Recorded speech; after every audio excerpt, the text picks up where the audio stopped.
अस्सलाम वालेकुम। नया दौर के साथ मैं हूं सबीउल हसनैन। आज भी सुप्रीम कोर्ट में जस्टिस अमीनुद्दीन खान की सरबराही में 7 रुकनी आइनी बेंच ने मुख्तलिफ केसेस की समाअत की और एक केस था जिसमें एक बड़ी अहम ऑब्जर्वेशन आई। बेंच के एक रुकन जस्टिस मोहम्मद अली मज़हर की जानिब से एक क्लियर कट मैसेज था, ना सिर्फ अपने जजेस को बल्कि सुप्रीम को हुकूमत के लिए भी एक मुस्बत पैगाम था। इस पर भी आज हम बात करेंगे। इसके अलावा आइनी बेंच की अभी तक की क्या कारकर्दगी रही है, इस पर हम बात करेंगे। मेरे साथ मौजूद है सीनियर सहाफ़ी हसनात महमूद मलिक, किसी तारुफ के मुतानी इनसे आज बात करते हैं। बहुत शुक्रिया हसनात महमूद मलिक साहब ज्वाइन करने के लिए।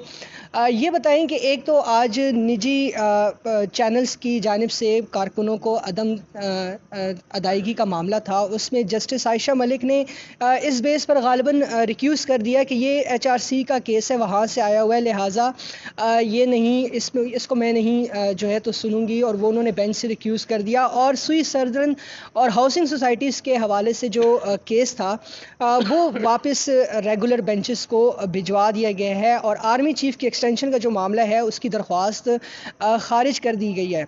जिस केस में ऑब्जर्वेशंस आई हैं जस्टिस मोहम्मद अली मज़हर की, उस पर हम बाद में बात करते हैं। सबसे पहले ये बताएं कि अब तक की आइनी बेंच की क्या कारकर्दगी रही? देखें, आइनी बेंच की कारकर्दगी अगर आप देखें तो एक ये है कि 4 दिन समातें की हैं। उस 4 दिनों में एक भी रिपोर्टेड जजमेंट नहीं आई। ज़्यादातर केसेस इंफ्रक्चुअस थे। कई केसेस में जुर्माना पिटिशनर को अवार्ड किया गया, केस ख़त्म किया गया। कई केसेस में रिपोर्ट मांगी गई। कई केसेस जिनमें रिशार ऑफिस के ऑब्जेक्शन थे पिटिशन पे, उन ऑब्जेक्शन को बजाय इसके कि अपील इन चैम्बर एक जज के सामने लगाई जाती, वो बेंच इस आइनी बेंच के पास लगी केस, तो ज़्यादातर रिशार ऑफिस के ऑब्जेक्शन सस्टेन रहे। सबसे अहम केस आर्मी चीफ की एक्सटेंशन का मामला था, तो वो पिटिशनर आए ही नहीं, तो जो रिशार ऑफिस के ऑब्जेक्शन थे वो सस्टेन रहे। तो इस वक्त तक अभी तक काबिल ज़िक्र कोई आइनी बेंच ने काम नहीं किया जिसमें हम कह सकते हैं कि उन्होंने कोई जो एक कॉन्स्टिट्यूशनल माइंड होता है ना कि आइन की इंटरप्रिटेशन, अभी तक किसी केस में आइन की इंटरप्रिटेशन नहीं हुई है। अभी तक तो सिर्फ ऐसा लग रहा है कि जो आइनी बेंच है वो वार्म अप कर रहा है और तैयारी कर रहा है आगे। तो देखते हैं कब तक वार्म अप ख़त्म होता है और कब, जब बड़े केसेस जिनमें मैटर ऑफ इंटरप्रिटेशन होगी, आइन की तशरीह होगी, क्योंकि ये सिर्फ सियासी केस ही नहीं, और कई ऐसे डिस्प्यूट हैं जिनमें कानून आइन की तशरीह ज़रूरी है। वो केसेस अभी तक पेंडिंग हैं, वो लग नहीं रहे। ज़्यादातर वो केसेस हैं जो केसेस इन्फ्रक्चुअस हैं, जिनमें कई ऐसे केसेस हैं जिनमें साबिक चीफ जस्टिस ने जुडिशल ओवर रीच की है। लेकिन मैं समझता हूँ उनमें भी एक जजमेंट आनी चाहिए और बताना चाहिए कि जी ये जो जजमेंट है, ये जो फैसला है, ये जो केस था जो चल रहा था, इसमें 184(3) फाल एंटरटेन ही नहीं की जा सकती थी मामला। ये कैसे 184(3) में आ गया? जुरिडिक्शन कैसे अवेल होगी? ये 184(3) का मामला आप नहीं समझते कि पार्लियामेंट को देखना चाहिए बजाय इसके कि यहाँ से एक डायरेक्शन आए? वो 184(3) अब पार्लियामेंट क्या, पार्लियामेंट ने कह दिया है कि आपने जो वो इसको इस्तेमाल करना है, सो मोटो नहीं लेना, लेकिन कैसे इस्तेमाल करना है ये तो सुप्रीम कोर्ट का इख्तियार है ना।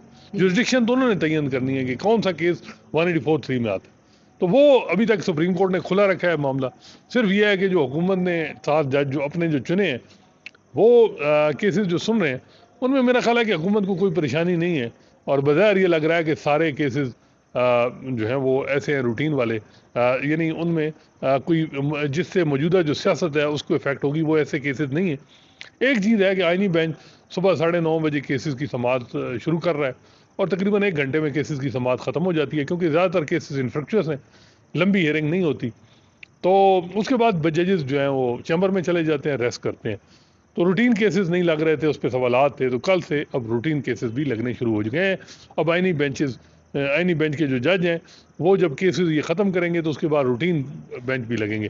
बेहतर होता मेरा ख्याल है कि रूटीन बेंच पहले लगता और आइनी बेंच 12 बजे लगे, केसेस की समाअत करे, 4-5 रोज़ करे, वो ज़्यादा बेहतर। ये आपका पॉइंट बिल्कुल वैलिड है कि बिल्कुल 1 घंटे में ही समाअत हो जाती है और फिर उसके बाद ये चैम्बर्स में चले जाते हैं, लेकिन ये भी तो देखें कि जो इन्फ्रेक्चुअस केसेस हैं वो भी तो डिस्पोज ऑफ हो रहे हैं, वो भी तो पेंडेंसी तो उनकी ख़त्म हो रही है सुप्रीम कोर्ट में। आप मेरा ख्याल है कि 1-2 हफ्ते या 3 हफ्ते बाद, इवन महीने के बाद, अगर तो आईनी बेंच एक रिपोर्ट जारी कर दे कि इस हफ्ते हमने इतने केसेस यानी कि 1000 केसेस जो है वो डिस्पोज ऑफ किए हैं, तो ये भी तो एक पेंडेंसी रेशो कम करने के मुतरादिफ है।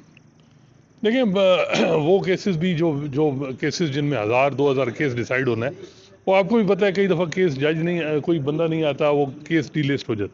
बेहतर होता है कि वो उस केस में वेट किया जाए और ऐसे केसेस में जुडिशल आर्डर हों कि जी कोई एडजमेंट नहीं, ताकि वो फैल दो। देखिए मेरा ख्याल है कोई मनसूबा बंदी नहीं है अभी तक लग रही। आईनी बेंच में जो है वो हुकूमत भी चाह रही है कि बस टक टुक लगी रहे कोई ऐसी चीज़। तो इस वक्त सारी चीज़ें जजेस भी, हर चीज़ भी हुकूमत के कंट्रोल में है, तो मेरा ख्याल है इसी तरह चीज़ें चल रही हैं।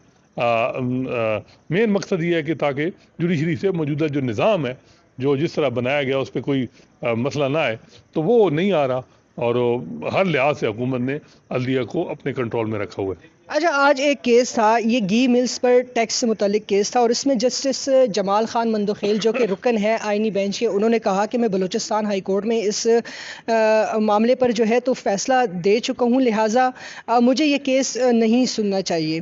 तो दरख्वास्त गुजार ने कहा कि इस केस को फुल बेंच का हिस्सा बनाया जाए, इस केस को फुल बेंच के, फुल कोर्ट के सामने रखा जाए और फुल कोर्ट इस केस को सुने। तो उस पर जस्टिस मोहम्मद अली मज़हर ने बड़ा एक इंटरेस्टिंग ऑब्जर्वेशन दी है। जस्टिस मोहम्मद अली मज़हर का कहना था कि 26वीं आईनी तरमीम के बाद अब फुल कोर्ट नहीं रहा, इस 7 रुकनी बेंच को ही अब फुल कोर्ट समझे। हसनान साहब ये बताएं कि जस्टिस मोहम्मद अली मज़हर की ये बड़ी अहम ऑब्जर्वेशन है मखसूस नशस्तों के केस को लेकर और दीगर इस तरह के अहम जो केस जिसमें फुल कोर्ट बनना है या बनना चाहिए, उसके तनाजुर में इस केस ऑब्जर्वेशन को आप कैसे देखते हैं? देखिए सुप्रीम कोर्ट के दूसरे जजेस भी मेरा ख्याल है सुप्रीम कोर्ट ही हैं। आईनी बेंच बिल्कुल इसमें कोई शक नहीं कि वही केसेस सुनेगा। फुल कोर्ट अगर मामला जुडिशल कमीशन नहीं बनाता तो वो ही ये मामला रेफ़र तो कर सकते हैं ना। अब ये है कि कई दफ़ा ऐसा बेंच ज़रूरी है जिसमें अब जिस तरह 26वीं आईनी तरमीम की ये क्रिएशन है, ये बेंच अब इस क्रिएशन ये ख़ुद ही अपना क्रिएशन का तयन करेगा। ये ऐसे ही है जैसे माजी में PCO मार्शल्ला में वही जज जो PCO के तहत हलफ लेते थे वो ही इंडोर्स कर लेते थे। तो बेहतर है कि सारे जज बैठ जाएं, तो वो मुनासिब है। लेकिन देखते हैं वो केस जब आएगा तो मे बी क्या पता मेजॉरिटी कहे 7 में से मेजॉरिटी के मामलात जो हैं वो मामला भेजा जाए जुडिशल कमीशन को कि वो दोबारा कंसिडर करे कि फुल कोर्ट। ये हो सकता है, माजी में भी कई दफ़ा बेंच ने मामला भेजा है, इस तरह हो सकता है। लेकिन बज़ाहिर ये लग रहा है कि हुकूमत अभी रुकी नहीं है, बिहाइंड द सीन भी अभी बड़ा काम हो रहा है अदलिया पे। तो बज़ाहिर ये लग रहा है कि कोई चांसेस इस तरह के भी नहीं लग रहे कि कोई चीज़ कि ऐसी हो कि जिससे चीज़ें आप कह सकते हैं कि कोई परेशानी बने हुकूमत। लेकिन 26वीं आईनी तरमीम के ख़िलाफ़ जो दरख्वास्तें हैं वो तो 3 रुकनी कमेटी के सामने जाएंगी और 3 रुकनी कमेटी फिक्सेशन का फ़ैसला करेगी, जिसमें चीफ जस्टिस याह्या अफरीदी नहीं और उसमें जो आईनी, क्योंकि वो मैटर है ना, वो केस लगना है 3 जज, जस्टिस नईम अख्तर खान, नहीं sorry, justice Aminuddin Khan, justice Jamal Mandokhel और जस्टिस मोहम्मद अली मज़हर। वो कमेटी जो अब नई कमेटी है, आईनी कमेटी, वो फैसला करेगी कि ये केस कौन सा केस कब लगाना है।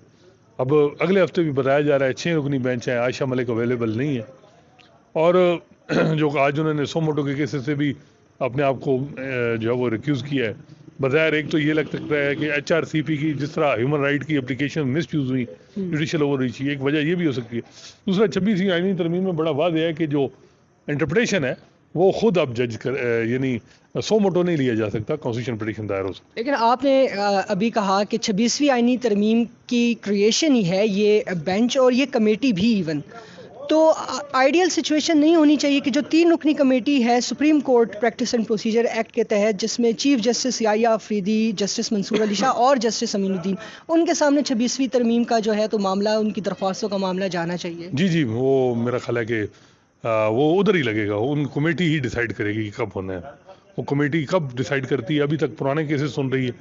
अभी वार्म अप मेरा ख्याल है कि जब हो गए सूरत हाल के, जी हमने अब बड़े केस सुनने हैं जो पूरी लंबी हेयरिंग होगी, क्योंकि चैलेंजिंग टाइम तो ये है कि इंटरप्रिटेशन, अब मसला ये है कि जो रिमार्क्स हैं कि जी हम आईनी बेंच ही फुल कोर्ट हैं, तो ये रिटर्न दे दें, इसकी रीज़न दे दें लॉजिक, ताकि रिटर्न आर्डर आ जाए और उसको लोगों को चीज़ें तयन। वर्बल रिमार्क्स हैं, उनकी भी अहमियत होती है, लेकिन मेरा ख्याल है कि आर्डर आएंगे तो फिर पता चलेगा। अभी तक तो मैंने सुप्रीम कोर्ट की वेबसाइट देखी है, 4 दिनों में एक भी जजमेंट अपलोड नहीं हुआ सुप्रीम आईनी बेंच का, क्योंकि वो इस सूरत हाल के जो आर्डर जो वहाँ ही डिक्टेट हो जाते हैं वो 4 लाइनों के 5 लाइनों के होते हैं। तो ज़रा बड़े आर्डर होंगे 15-20 पेजेस के, 25 पेजेस के, और उनमें जुडिशल प्रेसिडेंट सेट होंगी, यानी को हवाला होगा, आइन की इंटरप्रिटेशन होगी, इंटरनेशनल प्रेसिडेंट सेट होंगे, रेफर होंगी, वो असल जजमेंट होंगे जो दुनिया में हम देखते हैं कि आइनी बेंचेस जो करते हैं।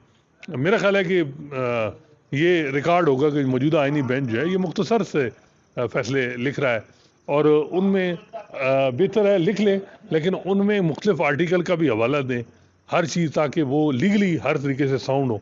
तो देखते हैं अगले हफ्ते से मे बी कोई मजीद हमें नई चीज़ देखने को मिले। बहुत शुक्रिया असनाद मलिक साहब। तो नाज़रीन, 3-3, 4-4 जुमलों के जो फैसले आ रहे हैं, तो उसकी वजह यही है कि गैर मौसर दरख्वास्तें हैं और कुछ फ्रिवलस पिटिशंस हैं, तो उन पर इसी तरह के फ़ैसले। लेकिन जब अहम मुकदमात की समात होगी, अहम नौइयत के केसेस जब सामने आएंगे, तो उस पर डेफिनेटली फिर जुडिशल प्रेसिडेंट्स भी साइट होंगे और उसमें फ्यूचर के लिए भी प्रेसिडेंट्स जो हैं वो सेट किए जाएंगे। फ़िलवक्त के लिए इतना ही। अल्लाह हाफ़िज़।